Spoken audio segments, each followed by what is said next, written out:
there are very few opportunities for people on either side to get to know each other.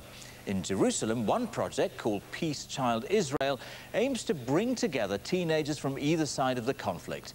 Our correspondent James Reynolds reports on two of the young people as they get ready to take part in the program. In a room in a corner of a divided city, 14-year-old Lulu practices Hebrew.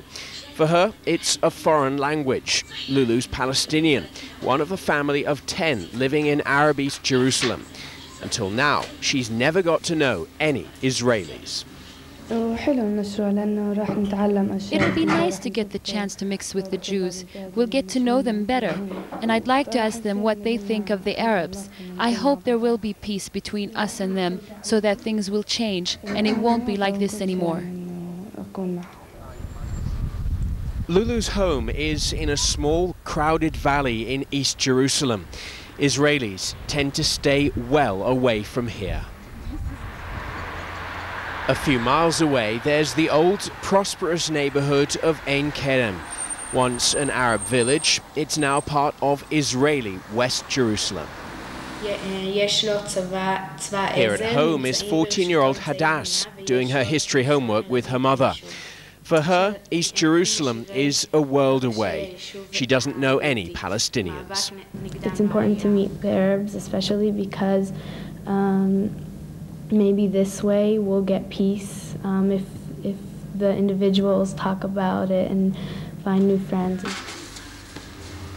I'm not nervous, but it's gonna be weird tomorrow. I think it'll be fun. Well, of course it'll be fun, I mean, but still. Hadass and her mother have made the biscuits to take for the Palestinians. The family wants the project to go well. That since neither side can begin even now to speak with each other, that perhaps we should begin on personal relationships.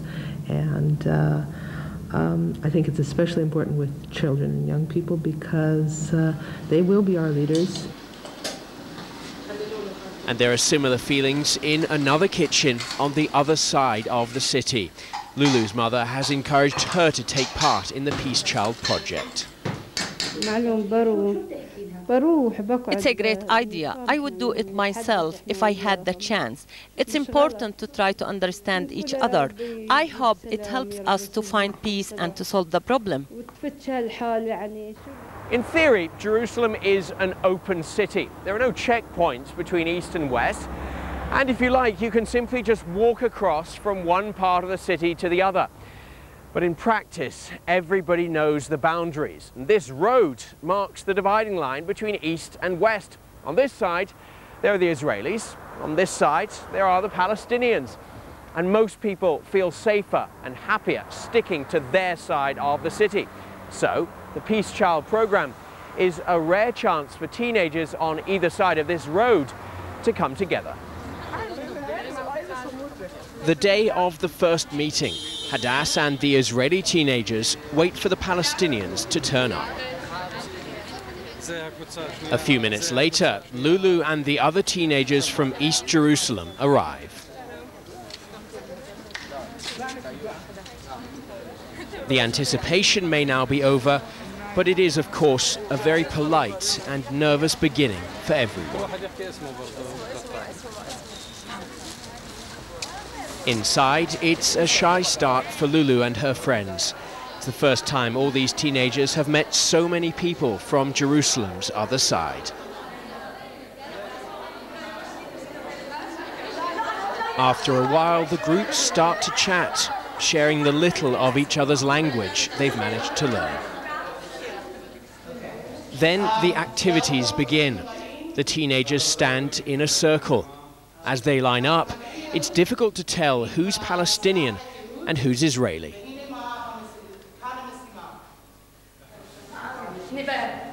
They start by learning each other's names.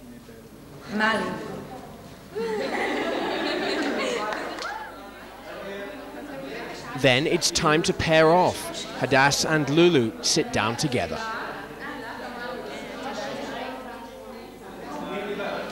Hadass tells Lulu about her family.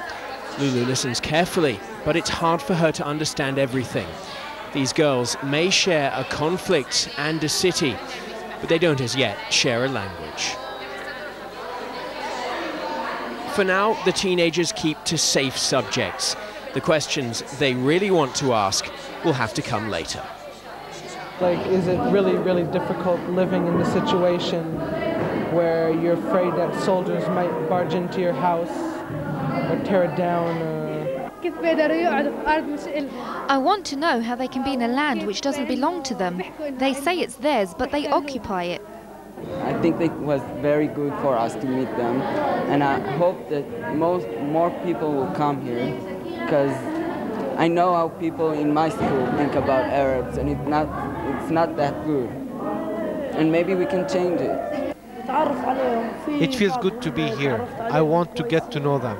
Some seem nice, others are more aloof, but it's still only the first day. Hadass and a few of the Israeli teenagers perform a sketch for the rest of the group. This is where the work starts. In a few months' time, the young people in this room will all have to put on a play together about their daily life in the conflict. A few days later, they're all up and dancing in Peace Child uniform. The Palestinians are teaching the Israelis a traditional dance, the debka. For now, they're all just school children. But in a few years' time, the Israelis here will all join the army. Today's dancing partners may have to meet on opposite sides of a checkpoint. But that's all still in the future. Right now, the teenagers get on with a song called We Brought Peace, each group singing in its own language. After 3 years of violence in this land, there's not all that much trust left among the adults. So the hope here rests with those who are too young to fight, but old enough to think for themselves. James Reynolds, BBC News, Jerusalem.